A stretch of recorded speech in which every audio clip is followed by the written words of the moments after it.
Hello friends, आज हम बात करने वाले हैं एक नए टॉपिक के बारे में जिसका नाम है सी प्रोग्रामिंग। आज हम उसमें देखेंगे ओवरव्यू ऑफ सी।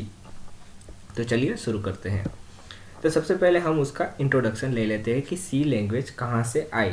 ठीक है, तो the root of all modern languages is ALGOL, introduced in 1960।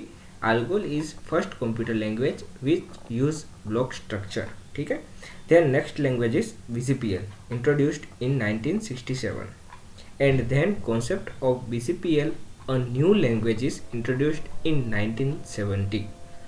It is known as B. Both B and BCPL are type-less programming languages. C is evolved from ALGOL, BCPL, and B in 1972. C is standardized 1983 by ANSI. ANSI is American National Standards Institute and then it is known as ANSI C. ठीक है, अब जो basic हम अगर देखें तो उसका हम स्ट्रक्चर तो बाद में देखेंगे, पर जो सी लैंग्वेज जो हम प्रोग्राम बनाते हैं उसमें क्या होता है, जैसे मेन फंक्शन होता है। ठीक है, अब उसमें ये ओपन ये क्लोज ब्रेस होते हैं, तो इसको हम करली ब्रैकेट या फिर आप जो भी बोलो, तो इसके अंदर हम प्रोग्राम लिखते हैं। ठीक है, ये है स्टार्ट ऑफ द प्रोग्राम और ये है एंड ऑफ द प्रोग्राम। ये है हम अपनी कमेंट, ये है अपना एक फंक्शन। ठीक है, ये स्टेटमेंट है। तो ऐसा क्या है मैं आपको बताता हूँ। तो सबसे पहले जो मेन है वो है main function. Every programme has only one main function, यानी कि कोई भी प्रोग्राम में एक मेन फंक्शन होगा। ठीक है, तो कोई भी जो प्रोग्राम होगा वो मेन फंक्शन से स्टार्ट होगा। ठीक है, ये ओपन ब्रेस है, वो प्रोग्राम स्टार्ट होता है, एग्जीक्यूशन होता है, वहाँ से स्टार्ट होता है। फिर ये जो आपको क्लोज ब्रेस दिखता है, वहाँ से जो एग्जीक्यूशन है प्रोग्राम का वो क्लोज होता है या फिर बंद होता है। फिर आपने ये जो देखा था इसमें, तो इसके बीच में हम जो लिखते हैं वो कमेंट लिखते हैं। ठीक है, कंप्यूटर जो कंपाइलर होता है वो कमेंट को क्या करता, रीड नहीं करता। ठीक है, कुछ नहीं करता, उसको ऐसे ही रहने देता है। इसके बीच में जो भी लिखा होगा वो कंप्यूटर रीड भी नहीं करेगा और एग्जीक्यूट भी नहीं करेगा, इसलिए उसको कमेंट बोलते हैं। और comment is not a part of program. फिर आता है प्रिंटफ। ये जो था उसमें it is a known as statement. Every statement ends with semicolon. ठीक है, अगर आपने सेमीकोलन नहीं किया और आपने एग्जीक्यूट किया तो प्रोग्राम रन नहीं होगा। ठीक है, तो आप यहाँ पे सेमीकोलन करना ज़रूरी है। अब आता है printf. Printf is known as a function. अब प्रिंटफ किसके लिए यूज़ होता है कि कोई कुछ भी आपको प्रिंट करना है तो इसके लिए आपको प्रिंटफ यूज़ करना पड़ेगा फंक्शन। ठीक है, अब नेम एंड एज। अब नेम एंड एज जैसे वो है आर्ग्यूमेंट्स। ठीक है, उसको आर्ग्यूमेंट कहते हैं।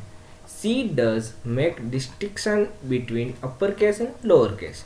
अब दोनों में डिफरेंस है। अगर आपने कुछ अपर केस में लिखा है, कुछ लोअर केस में लिखा है, जैसे कि आपने लिखा अपर केस में प्रिंटफ और लोअर केस में लिखा प्रिंटफ, तो दोनों में फ़र्क रहेगा। ठीक है, वो सेम नहीं है सी लैंग्वेज में। तो आपको अगर कुछ भी लिखना है सी लैंग्वेज में तो आपको लोअर केस लेटर में लिखना पड़ेगा। ठीक है, वो आपको ध्यान रखना पड़ेगा।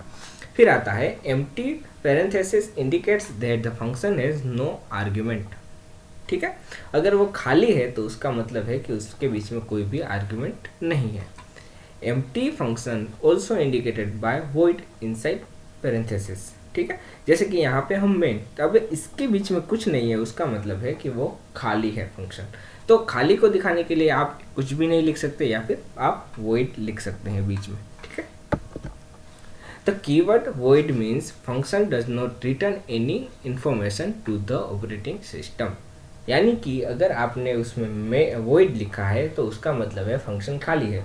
तो जब आप एंड में जाते हैं फंक्शन के तो आपको वहाँ पे कुछ लिखने की ज़रूरत नहीं, पर अगर आपने खाली नहीं रखा फंक्शन को तो आपको लास्ट में रिटर्न 0 सेमीकोलन लिखना पड़ेगा। यानी कि आपको जो रिटर्न वैल्यू है वो 0 है, ऐसा आपको इंडिकेट करना पड़ेगा, वरना फंक्शन रन नहीं होगा। तो वो क्या है वो भी हम आगे देखेंगे।